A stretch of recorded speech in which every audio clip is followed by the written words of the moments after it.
Hello again. Sorry that my pause has been so long. Life. Now, I welcome you back to the reading of the D&D Player's Handbook for 5e. Today's video is going to be a fairly short one on Half-Elf. That will begin on page 38. Half-Elf. Flint squinted into the setting sun. He thought he saw the figure of a man striding up the path, standing. Flint drew back into the shadow of a tall pine to see better. The man's walk was marked by an easy grace, an elvish grace, Flint would have said, yet the man's body had thickness and tight muscles of a human, while the facial hair was definitely of humankind's.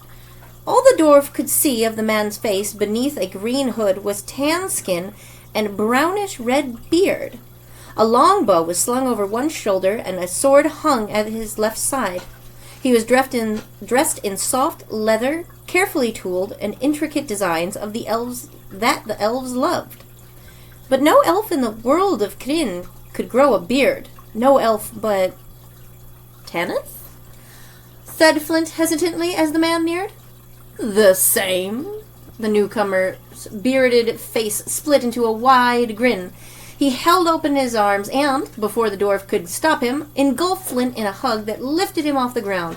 The dwarf clasped his old friend in close for a brief instant, then, remembering his dignity, squirmed and freed himself from the half-elf's embrace.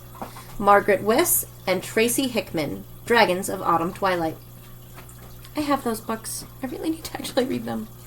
I read one in the middle, and that was dumb.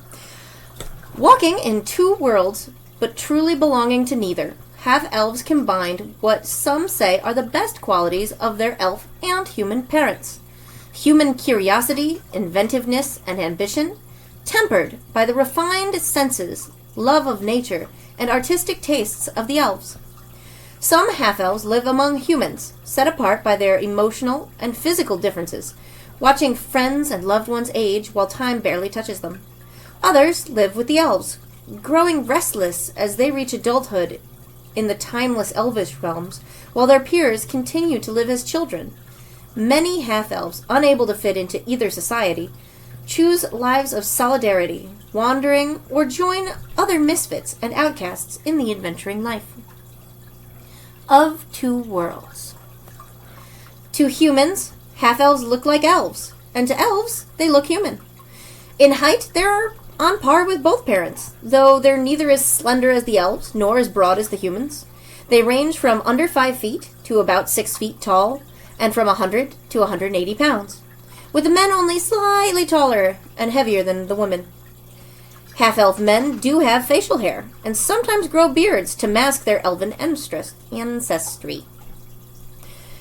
Half-elven coloration and features lie somewhere in between their human and elf parents, and thus show a variety of even more pronounced than that found among either race. They tend to have the eyes of their elven parents. And for those of you wondering what that cackling sound on the floor is, I dropped dye, and the cats have now stolen it from me. I apologize. Dutch! Leave it alone. No one saw that. Diplomats or wanderers. Half-elves have no lands of their own, though they are welcome in human cities and somewhat less welcome in elven forests. In large cities, in regions where elves and humans often interact, half-elves are sometimes numerous enough to form small communities of their own. They enjoy the company of other half-elves, the only people who truly understand what it is like to live between these two worlds. In most parts of the world, though, half-elves are uncommon, enough that one might live for years without meeting another. Some half-elves prefer to avoid company altogether, wandering in the world as trappers, foresters, hunters, or adventurers, and visiting civilization only rarely. Like elves, they are driven by wanderlust that comes with their longevity. Others, in contrast, throw themselves into the thick of society, putting their charisma and social skills to great use on diplomatic roles or as swindlers. Half-elf names. I'm very excited. I think I don't get to mess this one up, guys. Half-elves either use human or elven naming conventions. As if to emphasize that they don't really fit in either society, half-elves raised among humans are often given elven names, and those raised among elves often take human names. So, ha! Half-elf traits. Your half-elf character has some qualities in common with elves, and some that are unique to half-elves. Ability score increase. Your charisma score increases by 2, and 2 other ability scores of your choice increased by 1. Age. Half-elves mature the same rate of humans do, and reach adulthood around 20. They live much longer than humans, however, often exceeding 180 years. Alignment. Half-elves share the chaotic bent of their elven heritage. They value both personal freedom and creative expression, demonstrating neither love of leaders nor desire for followers. They chafe at rules, resent others' demands, and sometimes prove unreliable, or at least unpredictable. Size. Half-elves are about the same size as humans, ranging from 5 to 6 feet tall. Your size is medium. Speed. Your base walking speed is 30 feet. Dark vision. Thanks to your elf blood, you have superior vision in the dark and dim conditions. You can see in dim light within 60 feet of you as if it were bright light, and in darkness as if it were dim light. You cannot discern color in darkness, only shades of gray. Fey ancestry. You have advantage on saving throws against being charmed, and magic cannot put you to sleep. Skill versatility. You gain proficiency in 2 skills of your choice. Languages.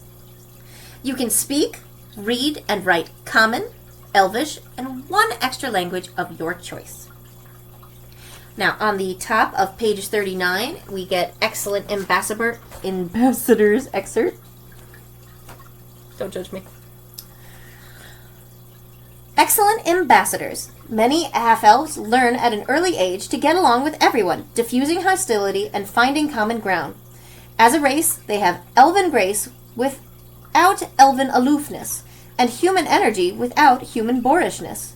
They often make excellent ambassadors and go-betweens, except between elves and humans, since each side suspects the half-elf of favoring the other. And so that's just a simple 1-pager. Well, I mean 2-pager, but 1 sheet. For the day, we have our handsome halfie, and for some reason, a pretty bird. Like a pretty bird. So if you like this video, please like and follow me. I hope that I will be able to make another one for you soon.